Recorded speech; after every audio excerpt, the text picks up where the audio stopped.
صلوا علیہ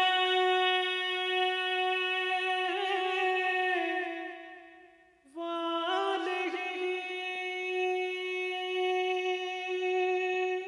بسم اللہ الرحمن الرحیم۔ محترم ناظرین، ذرا تصور کیجئے مکہ کی ایک پرسکون صبح ہے، خانہ کعبہ کے قریب معمول کی سرگرمیاں جاری ہیں کہ اچانک کوئی صفا کی بلندی سے ایک آواز بلند ہوتی ہے، یا صباحا، لوگو خبردار ہو جاؤ۔ یہ آواز کسی فوری خطرے سے خبردار کرنے کے لیے بلند کی جاتی تھی۔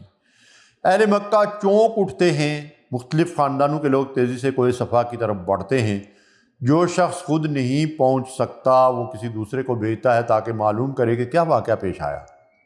صفا پر کھڑے ہونے والے کوئی اجنبی نہیں، محمد صلی اللہ علیہ وسلم ہیں، وہی محمد صلی اللہ علیہ وسلم جنہیں اہل مکہ صادق اور آمین کہتے ہیں۔ کو توحید کی دعوت سے کیا خطرہ محسوس ہوا؟ انہوں نے رسول اللہ صلی اللہ علیہ وسلم کو خاموش کرنے کے لیے کون سے طریقے اختیار کیے؟ اور جب دلیل کے میدان میں مقابلہ ممکن نہ رہا تو مذاق، الزام تراشی اور کردار کشی کا سلسلہ کیسے شروع ہوا؟ آج کی قسط میں ہم انہی واقعات کا ذکر کریں گے۔ گزشتہ قسط میں ہم نے دیکھا تھا کہ رسول اللہ صلی اللہ علیہ وسلم نے دعوت کا آغاز اپنے قریب ترین اور قابل اعتماد لوگوں سے فرمایا۔ حضرت خدیجہ، حضرت علی، حضرت زید اور حضرت ابو بکر رضی اللہ عنہم نے اسلام قبول کیا۔ حضرت ابو بکر رضی اللہ تعالیٰ عنہ کی دعوت سے قریش کے کئی باوقار افراد بھی رسول اللہ صلی اللہ علیہ وسلم کی خدمت میں حاضر ہوئے اور ایمان لے آئے۔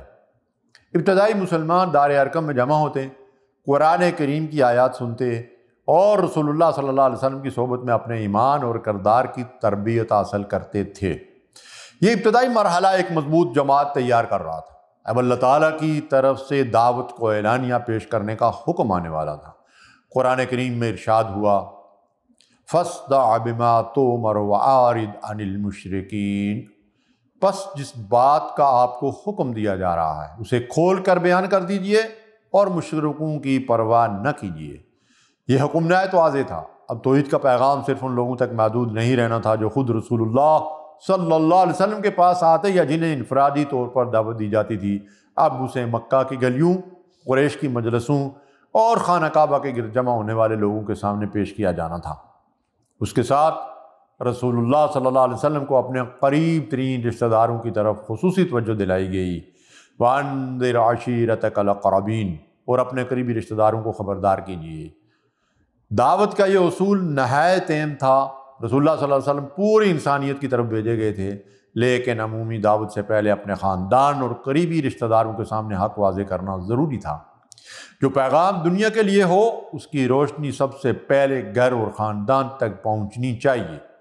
قریبی رشتہ داروں کو دعوت دینا آسان بھی ہو سکتا تھا اور مشکل بھی۔ آسان اس لیے کہ وہ رسول اللہ صلی اللہ علیہ وسلم کو بچپن سے جانتے تھے، انہوں نے آپ صلی اللہ علیہ وسلم کی سچائی، پاکیزگی اور امانت داری کو قریب سے دیکھا تھا۔ مشکل اس لیے کہ خاندانی تعلق بعض اوقات انسان کو سنجیدگی سے غور کرنے کے بجائے مانوس انداز میں رد عمل دینے پر آمادہ کر دیتا ہے۔ اور وہ یہ سوچ سکتے تھے کہ محمد صلی اللہ علیہ وسلم تو ہمارے اپنے خاندان کے ایک فرد ہیں، اب وہ ہم سے کیوں مطالبہ کر رہے ہیں کہ ہم اپنے آبائی مذہب کو چھوڑ دیں؟ مگر رسول اللہ صلی اللہ علیہ وسلم نے اللہ تعالیٰ کا حکم پہنچانے میں کسی خاندانی مصلحت کو رکاوٹ نہ بننے دیا۔ صحیح مسلم کی روایت کے مطابق جب قریبی رشتہ داروں کو خبردار کرنے کا حکم نازل ہوا تو رسول اللہ صلی اللہ علیہ وسلم نے قریش کے مختلف خاندانوں کو مخاطب کر کے فرمایا، آپ صلی اللہ علیہ وسلم نے بنو قاب، بنو لعی، بنو مرہ بن قاب، بنو عبد شمس، بنو عبد مناف، بنو ہشم اور بنو عبد المطلب کو نام لے کر پکارا اور فرمایا، اپنے آپ کو آگ سے بچا لو۔ پھر آپ صلی اللہ علیہ وسلم نے اپنی پھوپھی حضرت صفیہ رضی اللہ تعالیٰ عنہا اور اپنی صاحبزادی حضرت فاطمہ رضی اللہ تعالیٰ عنہا کو بھی مخاطب فرمایا۔ آپ صلی اللہ علیہ وسلم نے واضح کر دیا کہ خاندانی نسبت اپنی جگہ محترم ہے، لیکن اللہ تعالیٰ کے سامنے نجات کا فیصلہ ایمان اور عمل صالح کی بنیاد پر ہوگا۔ آپ صلی اللہ علیہ وسلم نے حضرت فاطمہ رضی اللہ تعالیٰ عنہا سے فرمایا کہ میرے مال میں سے جو چاہو مانگ لو، لیکن اللہ تعالیٰ کے سامنے میں تمہارے کسی کام نہیں آ سکتا۔ یہ اعلان اپنے اندر عدل اور جواب دہی کا ایک عظیم اصول رکھتا تھا۔ رسول اللہ صلی اللہ علیہ وسلم اللہ تعالیٰ کے محبوب اور آخری رسول ہیں، لیکن آپ صلی اللہ علیہ وسلم نے اپنے قریب ترین رشتہ داروں کو بھی یہ یقین نہیں دلایا کہ محض خاندانی تعلق انہیں نجات دلا دے گا۔ اسلام میں کسی سردار، خاندان یا قبیلے کے لیے الگ قانون نہیں ہے۔ اللہ تعالیٰ کے سامنے ہر انسان اپنے ایمان اور اعمال کے ساتھ حاضر ہوگا۔ اس اعلان کے بعد رسول اللہ صلی اللہ علیہ وسلم کوئی صفا پر تشریف لے گئے۔ صفا خانہ کعبہ کے قریب ایک معروف مقام تھا، وہاں سے بلند کی جانے والی آواز لوگوں تک پہنچ سکتی تھی۔ کسی فوری خطرے کے وقت عربوں میں یا صباحا کہہ کر لوگوں کو خبردار کیا جاتا تھا، کیونکہ دشمن کے اچانک صبح حملے کا اندیشہ رہتا تھا۔ رسول اللہ صلی اللہ علیہ وسلم نے اسی معروف انداز میں قریش کو پکارا، یا صباحا۔ آواز سن کر قریش کے لوگ جمع ہونے لگے۔ بنو فہر، بنو عدی اور قریش کے دوسرے خاندانوں کو نام لے کر بلایا گیا۔ جو لوگ کسی مجبوری کی وجہ سے خود نہیں آ سکے، انہوں نے اپنا نمائندہ بھیج دیا تاکہ معلوم ہو کہ محمد صلی اللہ علیہ وسلم نے سب کو کس لیے جمع کیا ہے۔ ابو لہب بھی وہاں پہنچا۔ قریش کے دوسرے سردار اور عام لوگ بھی سامنے موجود تھے۔ رسول اللہ صلی اللہ علیہ وسلم نے اپنی بات کا آغاز ایک ایسے سوال سے کیا جس کا جواب پورا مکہ جانتا تھا۔ اگر میں تمہیں بتاؤں کہ اس وادی میں ایک سوار لشکر موجود ہے جو تم پر حملہ کرنا چاہتا ہے تو کیا تم میری بات کی تصدیق کرو گے؟ یہ سوال مکہ کے جغرافیہ اور عرب کے جنگی حالات سے پوری طرح مناسبت رکھتا تھا۔ پہاڑی راستوں اور وادیوں کی وجہ سے کوئی لشکر نگاہوں سے چھپ کر قریب پہنچ سکتا تھا۔ صفا پر کھڑا شخص دور کے خطرے کو ان لوگوں سے پہلے دیکھ سکتا تھا جو نشیبی علاقے میں موجود ہوں۔ قریش کو جواب دینے میں کوئی تردد نہ ہوا۔ انہوں نے کہا، ہاں، ہم نے آپ کو ہمیشہ سچا ہی پایا۔ یہ جملہ نبوت سے پہلے کی پوری زندگی پر اہل مکہ کی اجتماعی گواہی تھا۔ انہوں نے یہ نہیں کہا کہ ہم عام طور پر آپ کی بات مان لیتے ہیں، انہوں نے کہا کہ ہم نے آپ کی زندگی میں جھوٹ کا تجربہ ہی نہیں کیا۔ رسول اللہ صلی اللہ علیہ وسلم نے اپنی سچائی کی یہی مسلم حقیقت ان کے سامنے حجت بنا دی۔ جب تم دنیا کے ایک ایسے خطرے کی خبر میں میری تصدیق کرنے کے لیے تیار ہو جسے ابھی تم نے دیکھا بھی نہیں، تو آخرت کے اس خطرے کی خبر کیوں قبول نہیں کرتے جو اللہ تعالیٰ نے وحی کے ذریعے مجھے دی ہے؟ آپ صلی اللہ علیہ وسلم نے فرمایا، میں ایک سخت عذاب کے آنے سے پہلے تمہیں خبردار کرنے والا ہوں۔ رسول اللہ صلی اللہ علیہ وسلم کی مثال اس نگہبان کی تھی جو دور سے دشمن کو آتا دیکھ لے اور اپنی قوم کو بر وقت خبردار کر دے۔ ایک سچا نگہبان خطرے کو دیکھ کر خاموش نہیں رہتا۔ اگر لوگ اس کی آواز کو ناپسند بھی کریں تو وہ ان کی جان بچانے کے لیے انہیں جگاتا ہے۔ نبوی دعوت کا مقصد لوگوں کو ذلیل کرنا یا ان پر برتری جتانا نہیں تھا، یہ انہیں دنیا اور آخرت کی تباہی سے بچانے کی دعوت تھی۔ لیکن ابو لہب نے اس خیر خواہی کو قبول کرنے کے بجائے رسول اللہ صلی اللہ علیہ وسلم کی توہین کی۔ ابو لہب رسول اللہ صلی اللہ علیہ وسلم کے والد حضرت عبداللہ کا بھائی اور آپ صلی اللہ علیہ وسلم کا حقیقی چچا تھا۔ عرب معاشرے میں چچا سے توقع کی جاتی تھی کہ وہ اپنے بھتیجے کی حفاظت کرے گا، خصوصاً اس وقت جب اس کا بھتیجا یتیم ہو۔ مگر صفا کے مقام پر سب سے پہلی سخت آواز کسی اجنبی دشمن کی نہیں، رسول اللہ صلی اللہ علیہ وسلم کے اپنے چچا کی طرف سے بلند ہوئی۔ اس نے کہا، تمہارے لیے ہلاکت ہو الیاذ باللہ، کیا تم نے ہمیں اسی بات کے لیے جمع کیا تھا؟ ابو لہب کے ان الفاظ کے جواب میں اللہ تعالیٰ نے سورہ مسد نازل فرمائی، تبت یدا ابی لہب وتب ما اغنی عنہ مالہ وما کسب سیصلی نارا ذات لہب وامرأتہ حمالۃ الحطب فی جیدہا حبل من مسد۔ ابو لہب کے دونوں ہاتھ تباہ ہو جائیں اور وہ خود بھی تباہ ہو گیا، اس کا مال اور اس کی کمائی اس کے کسی کام نہ آئے گی۔ وہ شعلوں والی آگ میں داخل ہوگا اور اس کی بیوی بھی جو ایندھن اٹھانے والی ہے، اس کی گردن میں کھجور کی چھال کی رسی ہوگی۔ ابو لہب مال، خاندان اور معاشرتی مقام رکھتا تھا، لیکن قرآن نے واضح کر دیا کہ اس کا مال اور اس کی کمائی اللہ تعالیٰ کے عذاب سے اسے نہیں بچا سکیں گے۔ اس کی بیوی بھی رسول اللہ صلی اللہ علیہ وسلم کی مخالفت میں اس کا ساتھ دیتی تھی، اس لیے قرآن نے اسے بھی اس انجام میں شریک قرار دیا۔ سورہ مسد نے یہ اصول قائم کر دیا کہ رسول اللہ صلی اللہ علیہ وسلم سے خاندانی تعلق نجات کی ضمانت نہیں۔ اور آپ صلی اللہ علیہ وسلم سے دشمنی کرنے والے کو اس کا مال، نسب اور مرتبہ اللہ تعالیٰ کی گرفت سے محفوظ نہیں رکھ سکتا۔ صفا کے اجتماع کے بعد مکہ میں رسول اللہ صلی اللہ علیہ وسلم کی دعوت کا ذکر عام ہو گیا۔ اب یہ کہنا ممکن نہیں تھا کہ محمد صلی اللہ علیہ وسلم چند قریبی لوگوں سے کوئی پوشیدہ بات کر رہے ہیں۔ آپ صلی اللہ علیہ وسلم نے قریش کے تمام بڑے خاندانوں کو جمع کر کے اپنے رسول ہونے اور آخرت کے عذاب سے خبردار کرنے کا اعلان کر دیا تھا۔ قریش کے سامنے توحید کا پیغام بالکل واضح تھا، لا الہ الا اللہ، اللہ تعالیٰ کے سوا کوئی عبادت کے لائق نہیں۔ ظاہری اعتبار سے یہ ایک مختصر جملہ تھا، لیکن قریش اس کے مفہوم کو اچھی طرح سمجھتے تھے۔ اگر عبادت کے لائق صرف اللہ ہے تو لات، عزیٰ، منات اور حبل کی عبادت باطل ہے۔ اگر حاکمیت اور بڑائی صرف اللہ کے لیے ہے تو انسان اپنے قبیلے، سردار یا خواہش کو حق و باطل کا آخری معیار نہیں بنا سکتا۔ اگر موت کے بعد حساب ہونا ہے تو مال کمانے، غلاموں کے ساتھ سلوک کرنے، یتیموں کا حق دبانے اور کمزوروں پر ظلم کرنے کے طریقوں کو بدلنا ہوگا۔ اگر تمام انسان ایک اللہ کے بندے ہیں تو کسی شخص کی قدر صرف اس کے قبیلے، دولت یا رنگ کی وجہ سے متعین نہیں ہو سکتی۔ قریش سمجھ گئے کہ یہ دعوت چند مذہبی رسومات تبدیل کرنے تک محدود نہیں، یہ انسان کے عقیدے، کردار، تجارت، معاشرت اور اقتدار کے تصور کو بدلنے والی ہے۔ ان کی پہلی پریشانی اپنے آبائی مذہب سے متعلق تھی۔ وہ اپنے باپ دادا کے طریقے کو دلیل سمجھتے تھے۔ ان کے نزدیک نسلوں سے چلی آنے والی رسم کو غلط کہنا اپنے بزرگوں کی توہین کے برابر تھا۔ جب رسول اللہ صلی اللہ علیہ وسلم نے انہیں حضرت ابراہیم علیہ السلام کی خالص توحید کی طرف بلایا تو انہوں نے اس بات پر غور کرنے کے بجائے یہ کہنا شروع کر دیا کہ ہم اپنے باپ دادا کا طریقہ کیسے چھوڑ سکتے ہیں۔ قرآن کریم نے ان کی اس ذہنیت کو مختلف مقامات پر بیان فرمایا۔ جب ان سے کہا جاتا کہ اللہ تعالیٰ کی نازل کردہ ہدایت کی پیروی کرو تو وہ کہتے کہ ہم اسی طریقے پر چلیں گے جس پر ہم نے اپنے باپ دادا کو پایا۔ قریش کی دوسری پریشانی ان کے معبودوں سے متعلق تھی۔ وہ اللہ تعالیٰ کے وجود کا انکار نہیں کرتے تھے، لیکن عبادت میں بتوں کو اللہ کا شریک بناتے تھے۔ ان کا خیال تھا کہ یہ بت اللہ کے ہاں ان کی سفارش کریں گے اور انہیں اللہ کے قریب پہنچائیں گے۔ رسول اللہ صلی اللہ علیہ وسلم نے واضح فرمایا کہ دعا، عبادت، نظر، خوف اور امید کا حقیقی حق صرف اللہ تعالیٰ کا ہے۔ کسی پتھر، فرشتے، جن یا بزرگ کو اللہ تعالیٰ کی عبادت میں شریک نہیں کیا جا سکتا۔ قریش حیرت اور انکار سے کہنے لگے، اجعل الآلہۃ الہا واحدا ان ھذا لشیء عجیب، کیا اس نے تمام معبودوں کو ایک ہی معبود بنا دیا؟ یہ تو بڑی عجیب بات ہے۔ حقیقت میں عجیب بات یہ نہیں تھی کہ معبود صرف ایک ہے، عجیب بات یہ تھی کہ انسان اپنے ہاتھ سے پتھر تراشے، پھر اسی کے سامنے جھک جائے اور اس سے اپنی حاجتیں مانگنے لگے۔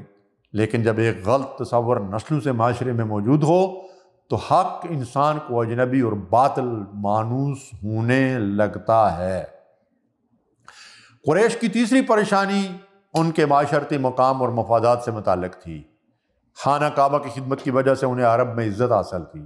مختلف قبائل اپنے اپنے بت خانہ کعبہ اور اس کے گرد رکھتے تھے۔ قریش کو اندیشہ تھا کہ اگر تمام بتوں کو باطل قرار دے دیا گیا تو دوسرے قبائل ناراض ہوں گے اور مکہ کی مذہبی مرکزیت متاثر ہوگی۔ لیکن ان کا اصل مسئلہ صرف تجارت نہیں تھا، سب سے بڑا مسئلہ یہ تھا کہ توحید ان سے مکمل اطاعت کا مطالبہ کر رہی تھی۔ وہ اللہ تعالیٰ کو خالق ماننے کے لیے تیار تھے، مگر زندگی کے ہر معاملے میں اس کی اطاعت قبول کرنے کے لیے تیار نہ تھے۔ وہ ایسا مذہب چاہتے تھے جو ان کی خواہشات، قبائلی غرور اور معاشرتی برتری کو چیلنج نہ کرے۔ قرآن انہیں ایک ایسے ایمان کی طرف بلا رہا تھا جس میں انسان اپنی خواہش کو بھی اللہ تعالیٰ کے حکم کے تابع کر دے۔ رسول اللہ صلی اللہ علیہ وسلم کی دعوت کا جواب دلیل سے دینا قریش کے لیے آسان نہیں تھا۔ وہ آپ صلی اللہ علیہ وسلم کی سچائی کا انکار نہیں کر سکتے تھے کیونکہ پورا مکہ آپ صلی اللہ علیہ وسلم کے کردار سے واقف تھا۔ وہ قرآن جیسا کلام پیش نہیں کر سکتے تھے، حالانکہ عربی زبان، شاعری اور خطابت ان کا سب سے بڑا فخر تھا۔ وہ توحید کے مقابلے میں بتوں کی الوہیت کی کوئی معقول دلیل بھی پیش نہیں کر سکتے تھے، اس لیے انہوں نے دلیل کے بجائے مذاق اور الزام تراشی کا راستہ اختیار کیا۔ کبھی رسول اللہ صلی اللہ علیہ وسلم کو شاعر کہا گیا، کبھی کاہن کہا گیا، کبھی جادوگر کہا گیا، اور کبھی معاذ اللہ مجنون ہونے کا الزام عائد کیا گیا۔ ان الزامات میں باہمی مطابقت بھی نہیں تھی۔ شاعر کا کلام ایک معروف شعری وزن اور انداز رکھتا ہے، جبکہ قرآن نہ عربی شاعری تھا اور نہ کسی شاعر کے کلام سے مشابہ تھا۔ کاہن مبہم اور ٹوٹے پھوٹے جملوں میں غیب کی خبریں بیان کرتے تھے، جبکہ قرآن واضح عقائد، مضبوط دلائل، اخلاقی ہدایات اور سابقہ اقوام کے عبرتناک واقعات پیش کر رہا تھا۔ مجنون انسان کی گفتگو بے ربط ہوتی ہے، جبکہ رسول اللہ صلی اللہ علیہ وسلم کی پوری زندگی حکمت، توازن اور اعلیٰ اخلاق کی گواہی دے رہی تھی۔ جادوگر لوگوں کو دھوکہ دیتا ہے، جبکہ رسول اللہ صلی اللہ علیہ وسلم لوگوں کے دلوں کو جھوٹ، ظلم اور شرک سے پاک کر رہے تھے۔ قریش خود بھی جانتے تھے کہ یہ الزامات درست نہیں، اسی لیے وہ کبھی ایک الزام لگاتے اور کبھی دوسرا۔ قرآن کریم نے ان کی تمسخر آمیز بات کو نقل کرتے ہوئے فرمایا، وَقَالُوا يَا أَيُّهَا الَّذِي نُزِّلَ عَلَيْهِ الذِّكْرُ إِنَّكَ لَمَجْنُونَ، اور انہوں نے کہا ہے وہ شخص جس پر ذکر نازل کیا گیا ہے، تم تو یقیناً مجنون ہو۔ یہ دلیل نہیں، مذاق تھا۔ قرآن کا جواب یہ تھا کہ رسول اللہ صلی اللہ علیہ وسلم اللہ تعالیٰ کے فضل سے مجنون نہیں، بلکہ انسانیت کو بیدار کرنے والے رسول ہیں۔ جب لوگوں پر ان الزامات کا اثر نہ ہوا اور قرآن سننے والے اس کی غیر معمولی تاثیر محسوس کرنے لگے، تو قریش نے ایک منظم مہم شروع کرنے کی کوشش کی۔ حج کے موسم میں عرب کے مختلف قبائل مکہ آتے تھے۔ یہ رسول اللہ صلی اللہ علیہ وسلم کے لیے ایک موقع تھا کہ آپ صلی اللہ علیہ وسلم باہر سے آنے والے لوگوں تک اللہ تعالیٰ کا پیغام پہنچائیں۔ قریش کو اندیشہ ہوا کہ اگر حاجیوں نے قرآن سن لیا اور رسول اللہ صلی اللہ علیہ وسلم کی دعوت کو قبول کر لیا تو اسلام مکہ سے نکل کر پورے عالم میں پھیل سکتا ہے۔ انہوں نے سوچا کہ باہر سے آنے والوں کو پہلے ہی رسول اللہ صلی اللہ علیہ وسلم کے خلاف خبردار کر دیا جائے۔ آخر کار انہوں نے یہ کہنا شروع کیا کہ آپ صلی اللہ علیہ وسلم نعوذ باللہ جادوگر ہیں، اور آپ صلی اللہ علیہ وسلم کا کلام ایسا جادو ہے جو باپ کو بیٹے، بھائی کو بھائی اور شوہر کو بیوی سے جدا کر دیتا ہے۔ قرآن کریم نے ان کی اس بات کو نقل کرتے ہوئے فرمایا، ان ھذا الا سحر یؤثر، یہ تو ایک جادو ہے جو پہلے سے نقل ہوتا آیا ہے۔ حقیقت یہ تھی کہ قرآن رشتے توڑنے نہیں آیا تھا، وہ رشتوں کو ظلم، شرک اور ناانصافی سے پاک کرنا چاہتا تھا۔ لیکن اگر ایک شخص حق قبول کر لے اور اس کا خاندان باطل پر قائم رہنے کے لیے اسے مجبور کرے تو اختلاف پیدا ہونا فطری تھا۔ قریش نے اپنے ظلم اور تعصب کی ذمہ داری قبول کرنے کے بجائے اس اختلاف کا الزام رسول اللہ صلی اللہ علیہ وسلم پر رکھ دیا۔ انہوں نے مکہ آنے والے مسافروں کو روکنے اور رسول کریم صلی اللہ علیہ وسلم سے دور رکھنے کی کوشش کی۔ راستوں پر لوگوں کو بتایا جاتا کہ محمد صلی اللہ علیہ وسلم کا کلام نہ سننا، کہیں تم اس سے متاثر نہ ہو جاؤ۔ یہ بات خود اس حقیقت کا اعتراف تھی کہ قرآن سننے والوں کے دلوں پر اثر انداز ہوتا ہے۔ اگر قریش کو یقین ہوتا کہ قرآن بے معنی کلام ہے تو انہیں لوگوں کو سننے سے روکنے کی ضرورت نہ پڑتی۔ وہ جانتے تھے کہ جو شخص تعصب سے آزاد ہو کر قرآن سنے گا وہ اس کی سچائی اور تاثیر کو محسوس کر سکتا ہے۔ مذاق اور الزام تراشی کے ساتھ قریش نے خاندانی دباؤ کا طریقہ بھی اختیار کیا۔ رسول اللہ صلی اللہ علیہ وسلم کو بنو ہاشم کی حمایت حاصل تھی اور ابو طالب اپنے بھتیجے کی حفاظت کر رہے تھے۔ قریش جانتے تھے کہ قبائلی نظام میں بنو ہاشم کی حفاظت کو نظر انداز کر کے رسول اللہ صلی اللہ علیہ وسلم کو براہ راست نقصان پہنچانا آسان نہیں۔ اس لیے قریش کے چند سردار ابو طالب کے پاس گئے۔ انہوں نے شکایت کی کہ آپ کے بھتیجے نے ہمارے معبودوں کو باطل قرار دیا ہے، ہمارے دین کی مخالفت کی ہے اور ہمارے باپ دادا کے طریقے کو گمراہی کہا ہے۔ انہوں نے مطالبہ کیا کہ ابو طالب رسول اللہ صلی اللہ علیہ وسلم کو دعوت سے روکیں یا آپ صلی اللہ علیہ وسلم کی حمایت سے الگ ہو جائیں۔ ابو طالب نے ان سے نرم گفتگو کی اور انہیں واپس بھیج دیا، لیکن رسول اللہ صلی اللہ علیہ وسلم نے اللہ تعالیٰ کا پیغام پہنچانا جاری رکھا۔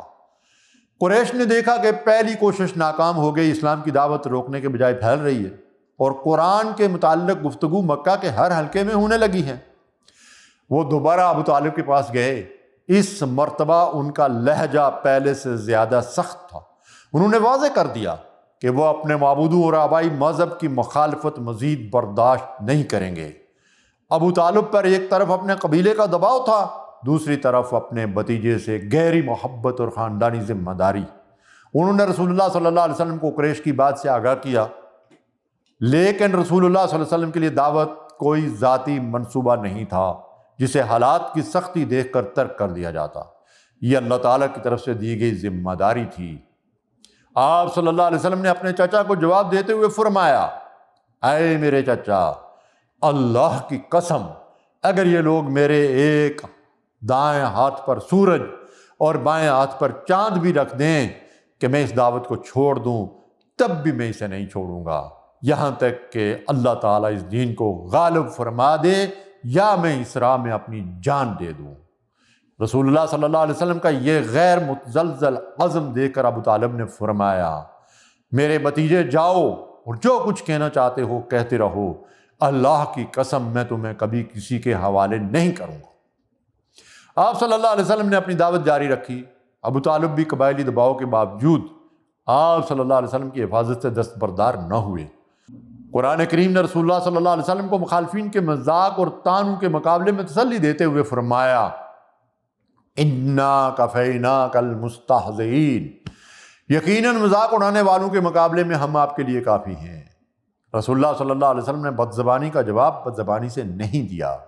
آپ صلی اللہ علیہ وسلم نے لوگوں کے جھوٹے الزامات کے مقابلے میں اپنا پاکیزہ کردار اور قرآن کی روشن دلیل پیش کی۔ آپ صلی اللہ علیہ وسلم بازاروں، مجلسوں، اجتماعات میں لوگوں کو توحید کی طرف بلاتے رہے، انہیں بتاتے رہے کہ اللہ تعالیٰ کے سوا کوئی عبادت کے لائق نہیں اور اسی کی بندگی انسانوں کو دنیا اور آخرت کی حقیقی کامیابی عطا کر سکتی ہے۔ محترم ناظرین، کوئی صفحہ پر رسول اللہ صلی اللہ علیہ وسلم نے کسی دنیاوی اقتدار، مال یا قبیلائی قیادت کا مطالبہ نہیں کیا تھا۔ آپ صلی اللہ علیہ وسلم نے اپنی قوم کو صرف اس حقیقت سے خبردار کیا تھا کہ ایک دن انہیں اللہ کے حضور حاضر ہونا ہے۔ اگر وہ شرک، ظلم اور نافرمانی پر قائم رہے تو ان کا مال اور نسب انہیں عذاب سے نہیں بچا سکے گا۔ قریش نے آپ صلی اللہ علیہ وسلم کی سچائی تسلیم کی، لیکن آپ صلی اللہ علیہ وسلم کے پیغام کو قبول کرنے سے انکار کر دیا۔ یہی ان کے رویے کا سب سے بڑا تضاد تھا۔ وہ رسول اللہ صلی اللہ علیہ وسلم کو جھوٹا ثابت نہیں کر سکتے تھے، اس لیے انہوں نے لوگوں کو آپ صلی اللہ علیہ وسلم کی بات سننے سے روکنا شروع کر دیا۔ وہ قرآن کا جواب نہیں دے سکتے تھے، اس لیے اسے جادو کہنے لگے۔ وہ توحید کے مقابلے میں اپنے بتوں کی کوئی دلیل پیش نہیں کر سکتے تھے، اس لیے اپنے باپ دادا کے طریقے کو حجت بنا لیا۔ مگر دعوت اسلام آگے بڑھتی رہی۔ اب قریش کو محسوس ہونے لگا تھا کہ صرف مذاق، الزام تراشی اور خاندانی دباؤ کافی نہیں۔ اگر اس دعوت کو نہ روکا گیا تو یہ ان کے گھروں کے اندر پہنچ جائے گی اور ان کا پورا معاشرتی نظام بدل دے گی۔ چنانچہ مخالفت اب ایک زیادہ ظالمانہ مرحلے میں داخل ہونے والی تھی۔ قریش کے بااثر خاندان اپنے مسلمان افراد پر دباؤ ڈالنے والے تھے۔ غلام اور بے سہارا مسلمان ظلم کا آسان ہدف بننے والے تھے۔ تپتی ہوئی ریت پر حضرت بلال رضی اللہ تعالیٰ عنہ کو لٹایا جائے گا، حضرت خباب رضی اللہ تعالیٰ عنہ کو دیکھتے ہوئے انگاروں پر ڈالا جائے گا، حضرت عمار رضی اللہ تعالیٰ عنہ اور ان کے والدین کو ناقابل تصور اذیتوں کا سامنا کرنا پڑے گا، اور حضرت سمیہ رضی اللہ تعالیٰ عنہ اسلام کی خاطر اپنی جان قربان کر کے پہلی شہیدہ بننے والی تھیں۔ ایمان کی قیمت اب صرف مذاق اور طعنوں سے ادا نہیں ہونی تھی، اب جسموں کو زخم دیے جانے والے تھے، خاندانوں کو توڑا جانے والا تھا اور کمزور مسلمانوں کو مجبور کیا جانے والا تھا کہ وہ اپنے دین سے واپس لوٹ جائیں۔ لیکن کیا ظلم ایمان کی روشنی کو بجھا سکے گا؟ حضرت بلال رضی اللہ تعالیٰ عنہ جلتی ہوئی ریت پر کون سا لفظ دہراتے رہیں گے؟ حضرت خباب رضی اللہ تعالیٰ عنہ اپنی پیٹھ کے زخم لے کر رسول اللہ صلی اللہ علیہ وسلم کی خدمت میں کیا عرض کریں گے؟ اور رسول اللہ صلی اللہ علیہ وسلم آزمائش میں گرے ہوئے صحابہ رضی اللہ عنہم اجمعین کو صبر، امید اور آنے والی فتح کی کیا بشارت دیں گے؟ یہ ہم جانیں گے اگلی قسط میں، ایمان کی قیمت اور صحابہ کی آزمائش۔ صلو